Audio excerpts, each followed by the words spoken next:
What's up, guys? Welcome back to Bible Fun with the Dunns. Today we're in Judges chapter 18. Let's get started. Okay. The events of Judges chapter 18 pick up right after the events of Judges 17. Remember yesterday, as we read, in the story, there was a man named Micah, and Micah wanted to center God at the center of his family, but only so that God could serve him.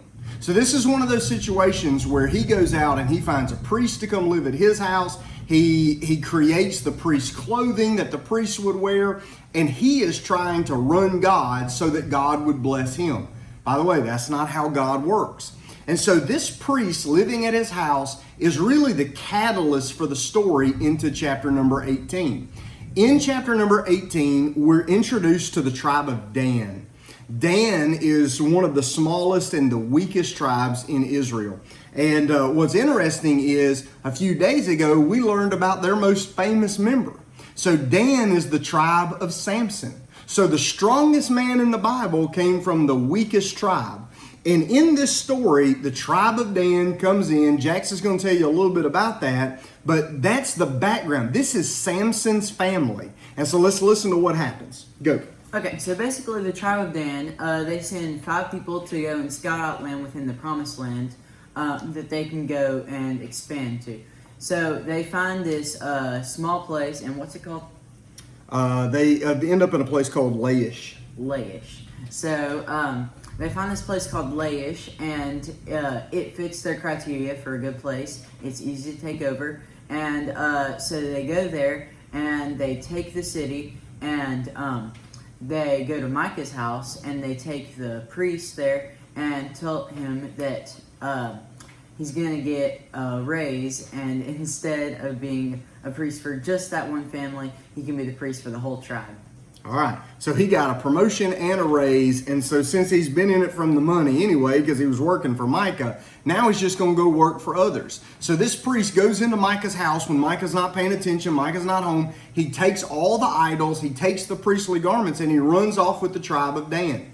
Now, a couple of things to notice in this passage is that for Dan, Dan is trying to find a place to settle down. But remember, and Jax had a good question about this, didn't they already have a place to be? Like, God gave all the tribes their tribal allotments. Here's the problem. Dan never conquered what God gave them because they never really lived for God.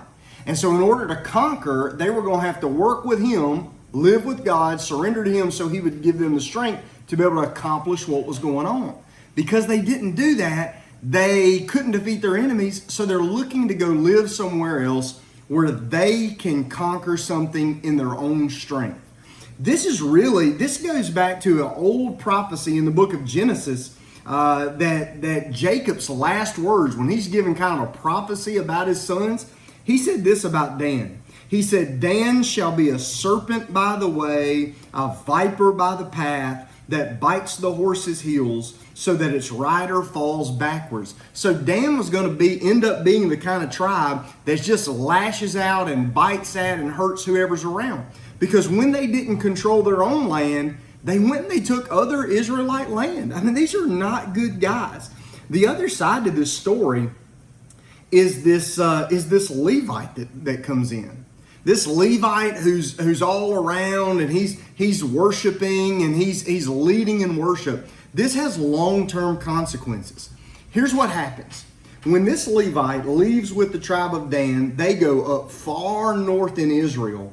And when they get there, this Levite is instrumental into setting up idols for other people to live. Matter of fact, they developed the first national idol worship in Israel. They build little golden calves and they put them up there. And the tribe of Dan is the one leading these people away. Also, and this is weird, later on at the end of the story, verse 30, it says, Then the children of Dan set up for themselves the carved image, and Jonathan the son of Gershom, the son of Manasseh, and his sons were priests to the tribe of Dan until the day of the captivity of the land. Hey, listen, when it says Manasseh there, a lot of scholars believe that that's a code word.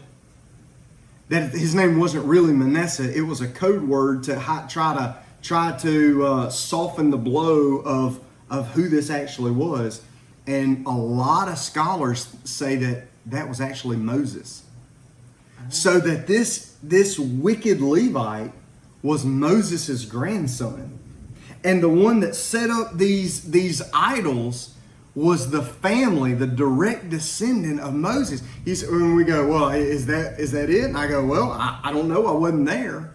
But it is interesting to see how just because mama or daddy or grandpa got it right, it doesn't mean that we get to just coast in our own faith. We got to do the right thing for us.